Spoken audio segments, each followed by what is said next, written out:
बिस्मिल्लाहिर्रहमानिर्रहीम। अस्सलामु अलैकुम वरहमतुल्लाहि वबरकातुहू। वेलकम माय यूट्यूब चैनल हाफिज़ शफ़ीक। मौजूद सामीन, उम्मीद करता हूँ कि सब खैरियत और आफ़ियत के साथ होंगे। अल्हम्दुलिल्लाह, सूरत तकवीर उसका पार्ट 13, जिसके अंदर इंशाअल्लाह आज हम आयत नंबर 23 से पढ़ने चाह रहे हैं। चंद आयात इसके आप हजरात के सामने पढ़ेंगे। हमारा मकसद इसकी चंद आयात पढ़ना ही नहीं होगा, बल्कि उन आयात से निकलने वाले तमाम उसूल ज़वाबित और तजवीदी कवानीन आप हजरात के सामने रखेंगे, ताकि आप उन उसूल ज़वाबित और तजवीदी कवानीन को मद्देनज़र रखते हुए बकिया कुरान की सही तरीके से तिलावत कर सकें। और यही हमारा मकसद है कि सिर्फ़ आपको एक दो आयात समझाना ही मकसूद नहीं होता, बल्कि उसी की रोशनी के अंदर आप कुरान को भी सही तजवीज़ के साथ पढ़ना सीख सकते हैं, जो कि हर मुसलमान के लिए पढ़ना और सीखना ज़रूरी है।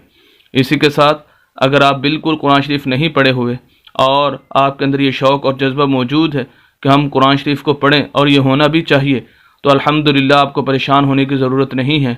पूरा नूरानी कायदा स्टार्ट से लेकर लफ्ज़ ब लफ्ज़, एक एक हर्फ, एक एक लफ्ज़, एक एक लाइन, पूरा नूरानी कायदा हमारे इसी चैनल पर मौजूद है। आप चैनल को सब्सक्राइब कीजिए, चैनल का विज़िट कीजिए और नूरानी कायदे से स्टार्ट कीजिए। इंशाअल्लाह चंद दिनों के अंदर आप कुरान को सही तजवीज़ के साथ पढ़ना सीख सकते हैं।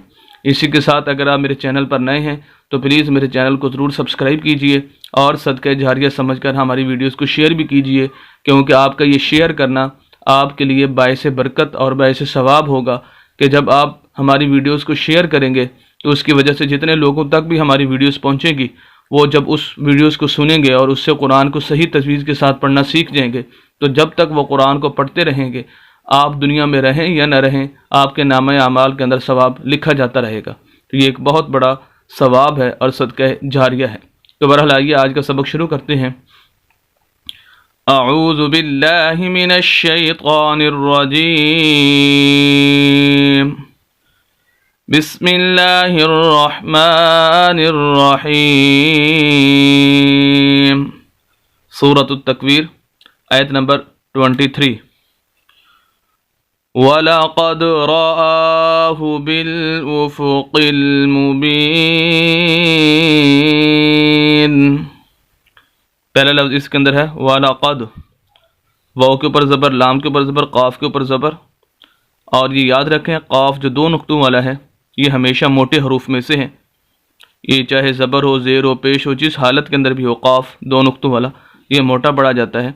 इसके बरखिलाफ़ दूसरा क़ाफ जो कि बारीक होता है, काफ उसको पढ़ते हैं तो वो बारीक होता है। तो इस दो नुक्तों वाले क़ाफ को मोटा ही पढ़ना है। हम इसको मिलाएंगे दाल के साथ। वजह उसकी यह है कि दाल साकिन है, ये सुकून की अलामत, जज़म की अलामत, इसके अंदर हरकत नहीं है। ये दाल साकिन है, ये हरकत नहीं कर सकता ये वाला हर्फ, जब तक कि पिछला हर्फ उसके साथ अटैच ना किया जाए, ना मिलाया जाए, क्योंकि ये है ही साकिन। साकिन सुकून से है, सुकून उसी को बोलते हैं जिसके अंदर हरकत ना हो। और जबकि ये ज़बर ज़ेर पेश, दो ज़बर दो ज़ेर दो पेश वगैरह, इनको हरकत कहते हैं, इनके अंदर हरकत है। तो हरकत मिलेगी जब साकिन के साथ, तो साकिन के अंदर भी हरकत पैदा हो जाएगी। तो इस वजह से क़ाफ को हम दाल के साथ मिलाएंगे, क्योंकि ये सुकून है, इसका नाम जज़म भी है।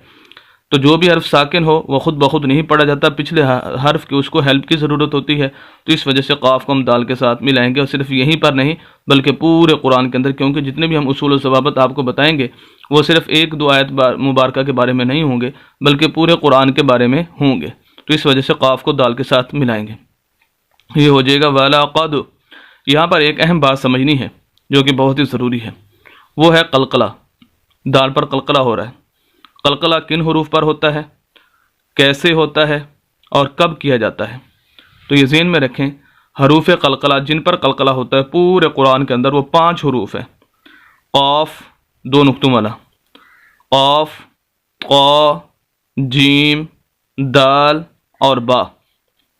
अगर हम इन 5 हुरूफ को मिलाएं तो बनता है क़ुतुबुज्जद्दीन। क़ुतुबुज्जद्दीन ये मजमुआ है। 5 हुरूफ का याद रखने के लिए आसान तरीका है कि अगर इन 5 हुरूफ को आप याद कर लेते हैं तो आप जैसे ही कलकला आएगा आपको मालूम होना चाहिए कि इन 5 हुरूफ में से है या नहीं, तो फ़ौरन आप समझ जाएंगे उसको। तो बहरहाल जब ये 5 हुरूफ यानी क़ुतुबुज्जद्दीन वाला क़ाफ, क़ा, जीम, दाल और बा, जब ये 5 हुरूफ साकिन हों, जैसे यहाँ पर दाल साकिन है, ये भी शर्त ज़रूरी है।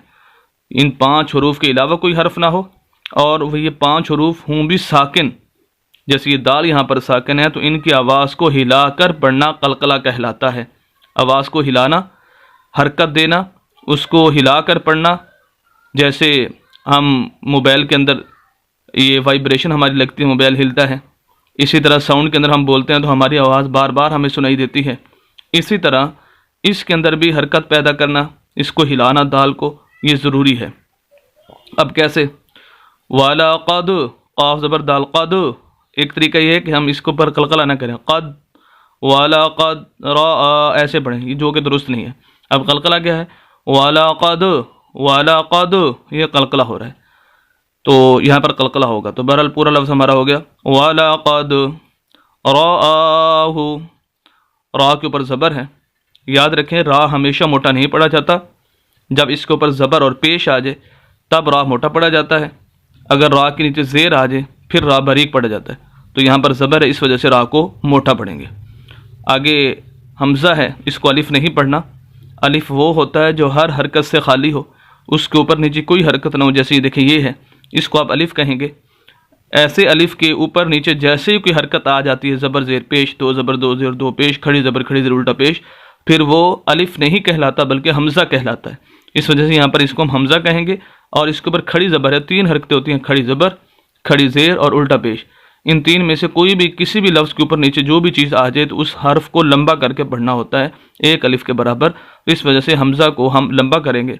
राहु राहु बिल उफुक़िल, बा को डायरेक्ट लाम के साथ मिलाएंगे। अगरचे बा के आगे अलिफ है लेकिन अलिफ को नहीं पढ़ेंगे। वजह उसकी ये है कि अलिफ खाली है। ये बात भी यहाँ पर समझ लीजिए कि कुछ हरूफ जो लिखने के अंदर आते हैं लेकिन पढ़ने के अंदर नहीं आते, वो वाले हरूफ हैं जो खाली हों। खाली से मुराद उनके ऊपर नीचे कोई हरकत ना हो, यानी ज़बर ज़ेर पेश, दो ज़बर दो ज़ेर दो पेश वगैरह, खड़ी ज़बर खड़ी ज़ेर उल्टा पेश, ना साकिन हो, ना जज़म हो, ना शद हो, कुछ भी ना हो, तो उन्हें खाली कहा जाता है और वो हरूफ नहीं पढ़े जाते। चाहे वो अब हर्फ एक हो, 2 हरूफ हों, 3 हों, 4 हों, चाहे वो अलिफ हो या कोई और हर्फ हो, तो वो नहीं पढ़े जाएंगे। तो ये ज़हन में रखें, 4 हरूफ भी मुसलसल खाली आ जाते हैं तो वो नहीं पढ़े जाते। तो बहरहाल बा को हम लाम के साथ मिलाएंगे क्योंकि लाम साकिन है, जिसकी तफसील यहाँ पर मैं आपको बता चुका हूँ काफ को दाल के साथ मिलाने के अंदर। तो बिल उफुक़िल, इसको हम हमज़ा पढ़ेंगे। उफुक़िल, काफ पीछे बता चुका हूँ हमेशा मोटे हरूफ में से 2 नुक्तों वाला। तो काफ को हम मिलाएंगे आगे लाम के साथ, दरमियान में अलिफ है, खाली है, नहीं पढ़ेंगे क्योंकि लाम साकिन है, इस वजह से काफ को लाम के साथ मिलाएंगे।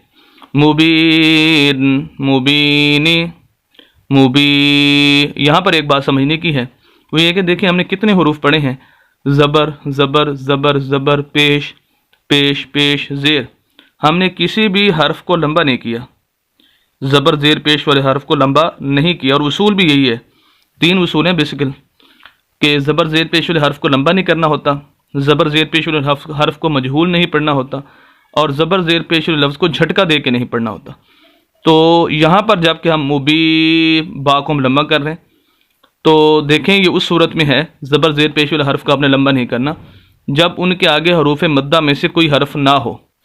अगर ज़बर ज़ेर पेश के बाद वाले हर्फ के बाद हरूफ मद्दा जो कि अलिफ, वाव और या, 3 हरूफ हैं हरूफ मद्दा, इनमें से कोई हर्फ आ जाए तो फिर वहाँ पर ज़बर ज़ेर पेश वाले हर्फ को लंबा करना ज़रूरी होता है।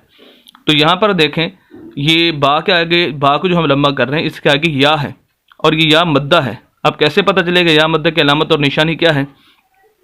मुख्तसरन यहाँ पर जिक्र कर देता हूँ। अगर आप इन 3 चीज़ों की डिटेल देखना चाहते हैं तो चैनल पर मेरी मुस्तकिल वीडियो मौजूद है हरूफ मद्दा की, वहाँ जाकर आप देख सकते हैं। यहाँ पर मुख्तसरन कि हर वो या साकिन, या मद्दा किसे कहेंगे? हर वो या साकिन, ये देखें या साकिन जिसके ऊपर जज़म हो, सकून हो, उसके पिछले हर्फ के नीचे ज़ेर आ जाए तो या मद्दा कहलाती है। हर वो या साकिन जिसके पिछले हर्फ के नीचे या का साकिन होना ज़रूरी है, पिछला हर्फ चाहे जो भी हो उसके नीचे ज़ेर का होना ज़रूरी है। जब ये 2 शर्तें पाई जाएंगी तो वो या मद्दा कहलाएगी। और जिसके आगे या होगी ऐसे हर्फ को लंबा करके पढ़ेंगे। अब बा को लंबा करके पढ़ेंगे, मुबीनी, मुबीनी, असल मुबीनी है, पूरी आयत होगी है। वक्फ़ करेंगे तो जैसे ही वक्फ़ करेंगे तो आखिरी हर्फ जो नून है हम इसको साकिन कर देंगे, और यही उसूल है। जैसे या साकिन है तो उसे नून को भी साकिन कर देंगे। और यही उसूल है कि ज़बर ज़ेर पेश, 2 ज़बर 2 ज़ेर 2 पेश आने की सूरत में जब वक्फ़ किया जाए तो आखिरी हर्फ को साकिन कर दिया जाए और ऊपर नीचे जो भी हरकत मौजूद है उनको ख़त्म कर दिया, यानी ज़बर ज़ेर पेश ख़त्म हो जाएंगी, तो नून साकिन हो जाएगा, तो मुबीन ही से हो जाएगा मुबीन। पूरी है तब हमारी वलक़द रआहु बिल उफ़ुक़िल मुबीन। उम्मीद करता हूँ कि इस आयत मुबारका को और ख़ुसूसन इस आयत मुबारका की रोशनी के अंदर जो उसूल ज़वाबत बताए गए उनको बखूबी जान चुके होंगे, समझ चुके होंगे। मज़ीद इस्लामी वीडियोज़ के लिए और कुरान को सही तजवीज़ के साथ पढ़ने के लिए हमारे यूट्यूब चैनल हाफिज़ शफ़ी को ज़रूर सब्सक्राइब कीजिए। सदक़े जारिया समझकर हमारी वीडियोज़ को शेयर भी कीजिए। मिलते हैं नेक्स्ट वीडियो के अंदर कल इंशाअल्लाह। इजाज़त दें, अल्लाह हाफिज़।